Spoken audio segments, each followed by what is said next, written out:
Naku, eto na, digong ninyo. Oh. The way he gaslights, kung ano siya, yung ginagawa niya, I-project niya sa... project niya sa iba at sinasabihin niya siya yung galit doon. Di ba sabi niya yung narco politics, kailangan, ito na, ganyan. Pero siya yun. He is the ultimate narco politician and he was the president at the same time. Ngayon, ito yung sinasabi nila na, di okay na yun na makokontrol yung situation. No. These are triad people. They don't stop. They didn't stop nung huminto yung presidency ni Duterte. Correct. Oh, sige, tuloy mo na. And even nung president siya, hindi niya na makontrol to kasi ano na sila eh. Kumaga mafia family sila. So lahat ng mga pagkakakitaan ginawa nung mga ng mga kasindikato nila. Kita mo, sindikato. Sindikato, pamilyang sindikato, mga Duterte.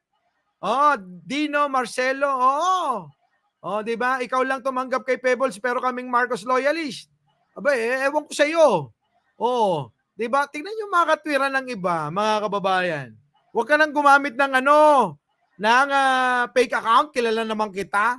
Di ba? O kita nyo, ikaw lang tumanggap kay Pebbles, kita mo yung mga tao gustong-gusto. So, ibig nyo sabihin ni Dino Marcelo na nagtatago sa pangalang yan,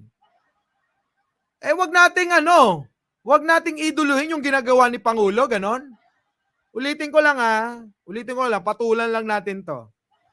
So, wag natin gayahin si Pangulo. Wag na rin natin tanggapin yung mga makakaliwang grupo tulad ng mga MPA na magbalik loob sa gobyerno, ganon. Ganon ba yon? Ginawa nga ng Pangulo.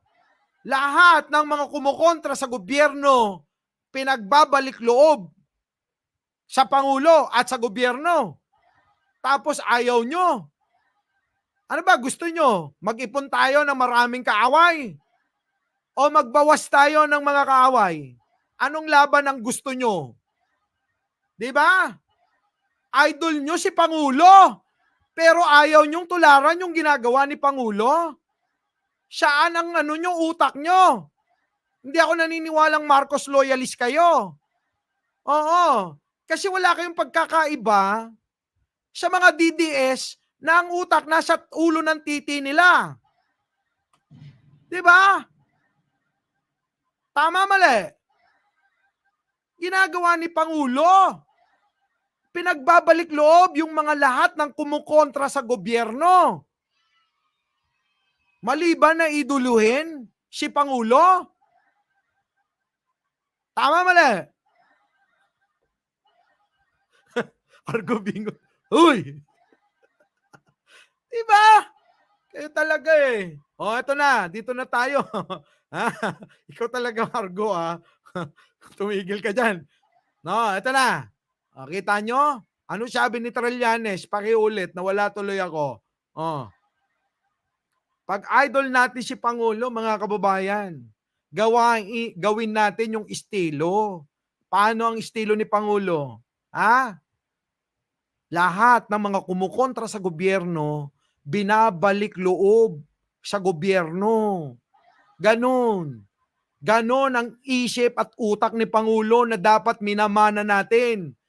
Isipin ninyo, lahat ng taong yan, kapwa natin Pilipino. Hindi naman ibang tao. Hindi naman mga insekto. Diba? Iba talaga, mga utak talaga. Sabi ko sa inyo, kahit anong magandang gawin ninyo. Doc Williong, alam mo na. Sabi ko sa inyo, kahit anong magandang gawin ninyo. Sa ibang tao, mali. Bakit? Ganun talaga eh. Sige, tuloy. Wala akong pakialam Kung ayaw nyo nung ginagawa ko na yung ibang mga vlogger na kagaya natin na nasa kabilang grupo magbalik loob sa gobyerno at sumama sa panawagan ni Pangulo na mag-unite tayo, bahala kayo sa buhay nyo. Diba? Umalis kayo dito sa channel na to. Mag-unsubscribe kayo. Tapos sumama na kayo sa mga DDS. Kasi pare-pares kayo ng pag-iisip at utak. Di ba? Sigaw kayo na sigaw ng loyalista kami. Nasaan ang pagiging loyalista nyo kung hindi nyo gagayahin ang ginagawa ni Pangulo? Di ba? Oh. Di ba no? Oh, nakita nyo, ano sabi? Statement. Nakita nyo ba kung paano bumaliktad si Pebbles Talakera? Na ano, inis na inis kayo? Tapos ngayon, iba na yung sinasabi na dapat matuwa kayo. Diba? Gusto nyo tuloy-tuloy yung paninira kay Pangulo? Na tulad ni Pebbles Talakera? Sige nga, paki-explain, di ko magets. Oh, sana, no? Sa mga nagpapanggap na loyalista, abay, unawain nyo kung saan ako nang gagaling. Di ba? Gamitin utak. Huwag kang magalala. Oo. Hindi nila kung yung utak nila, mas malapad yung utak natin. Di ba, Mando? Di nga nila kilala, oh. Di ba? Sige, tuloy. Ito na natin. Tuloy na natin to, ha? Oh, sige. Oh. Pwede, basta ito, tata. Sabi ni Agnolin Prias, basta gusto lang naman ni PBBM at mga vlogs mo, pero ayaw naman dyan kay Pebbles. Di ba pwede yun? Paano nyo nasisigurado na ayaw ni Pangulo? Paano nyo nasisigurado na ayaw ni First Lady? Sige nga, paki-explain. Di ako against sa inyo. Ang sinasabi ko lang yung opinion ko. Ngayon, Odi Lennon, di ba? Kung hindi nyo ko maiintindihan, hindi ko obligasyon, hindi ko obligasyon na ipaliwanag kung ano yung ginagawa ko para makatulong sa mga pinaglalaban natin. Di ba, Chris Ulo? Kasi may pinaglalaban tayo. Abay, may laban ako na alam kong laban ganito. Ngayon, kung ayaw nyo yung laban na gusto ko, hindi ko naman pinakikialaman yung laban na gusto nyo. Diba? Ilaban nyo yung alam nyong laban nyo. Dahil hindi ko pinakikialaman yun. Okay? Pero malaya kayo. Iabante ninyo yung opinion ninyo. Diba? Pero malaya rin ako na sagutin at sabihin din yung opinion ko. Oo, Arnold. Oo. Sabi ko, gusto lang naman ni PBM at mga vlogs. Di mo pwede, di ba? Oo, pwede yun. Pwede yun. Pwede yun. Pwede yun, Agnolin Prias. Oo. RR TV vlogs. Oo.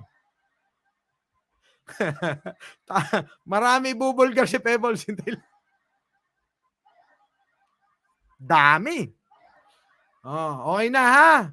Kanya-kanya tayong diskarte sa mga kapwa nating vlogger.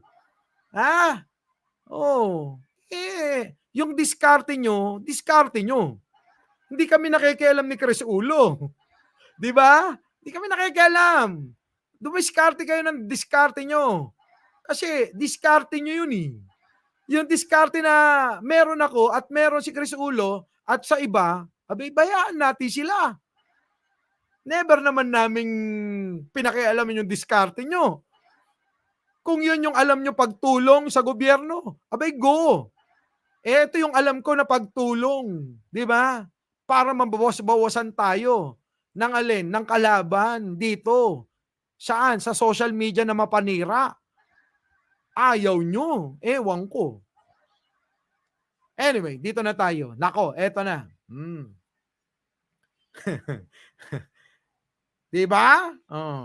Sige na, eto na. Dito na tayo. Balikan natin to. Pakinggan nyo, ha. Si Duterte, the way he gaslights, kung ano siya, yung ginagawa niya, i-project niya sa... project niya sa iba at sinasabihin niya siya yung galit doon. Di ba sabi niya yung narco-politics, Kita nyo to, minsan di ko nakita kay President BBM na may mapaghiganti siya sa puso, mapaghiganti siyang puso. Kung gusto nyo gumante sa mga kalaban nyo, mag-DDS na lang kayo. Di ba? Sabi ni Mark Mendoza. Di ba?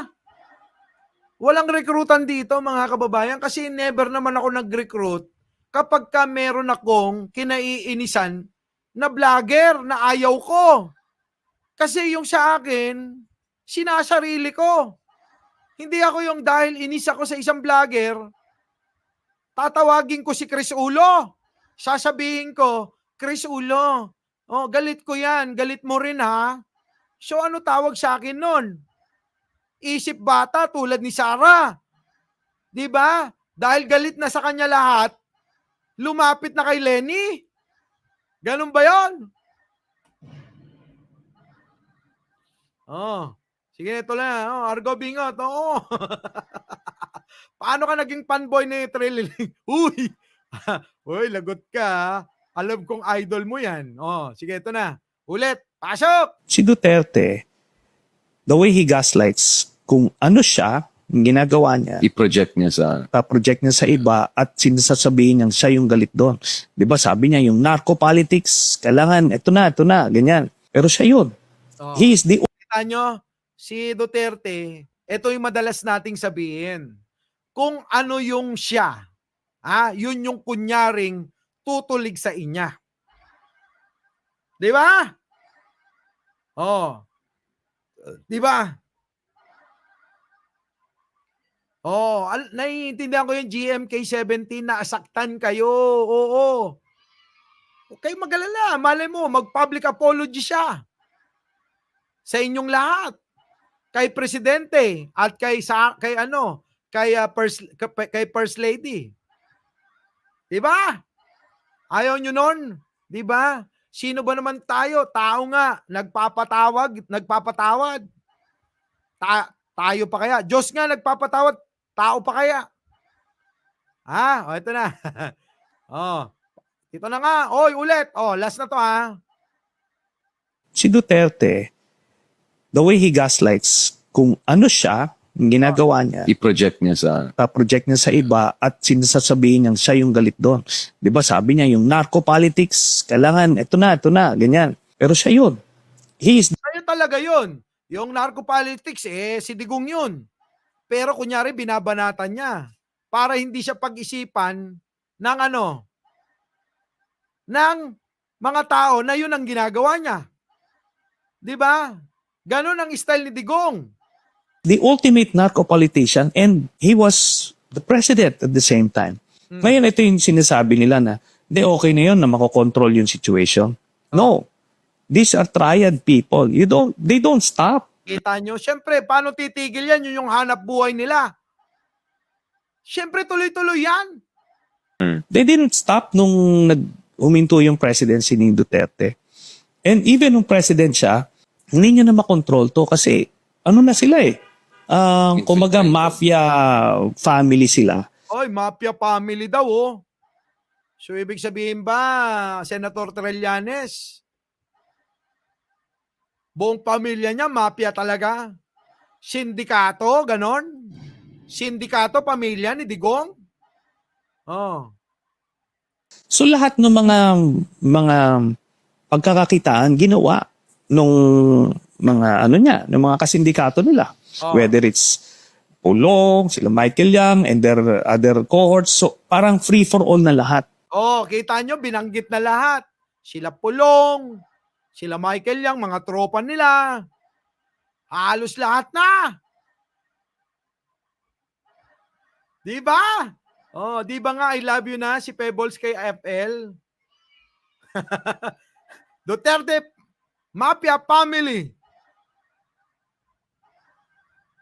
Huwag kayong mag-alala kay Pebbles Talakera. Kayang-kaya ko siya. Huwag kayong mag-alala dyan. Oo. Diba? Dahil yan, pag binigo tayo niyan, ako unang lalabas dyan. Huwag kayong mag-alala dyan. Sabi nga nila ang hindi marunong lumingon sa pinanggalingan, kailanman hindi makakarating sa paroroonan. Winnie Halos, tanong ko naman, Boss Mike, tao ba sila? Minsan sa galit natin, mga kababayan, ang tingin talaga natin aminado ko, demonyo Di ba? Di ba? Minsan sa galit natin, ang tingin natin sa kanila, demonyo talaga. Oh. So mga kababayan, sa mga na-disappoint sa aking kaparaanan na magpabalik loob ng ating mga kaaway, pasensyahan nyo ko. Pero para sa akin kasi, iniidolo ko yung ginagawa ni Pangulo. Lahat ng mga kalaban ng gobyerno, pinababalik loob. Diba? Ni President Bongbong Marcos. Gaano man lang yung gayahin natin. Yun lang yung sa akin. Kung hindi nyo po ako maintindihan doon, wala akong magagawa. Diba? Kasi ang haba na ng oras ko. Binawi ko na, ha? Tagal nating hindi nag-live dito eh. Sulit na, di ba Arnold Lopez? Kaya magaan ang buhay mo, Boss Mike. Ay, siyempre, alam nyo, wala akong gano'n, no. Oo, meron lang siyempre, tao lang din ako na minsan magtatampo. Pero, mga sandaling panahon lang yan. Humuhupa agad yan. Bakit, mga kababayan?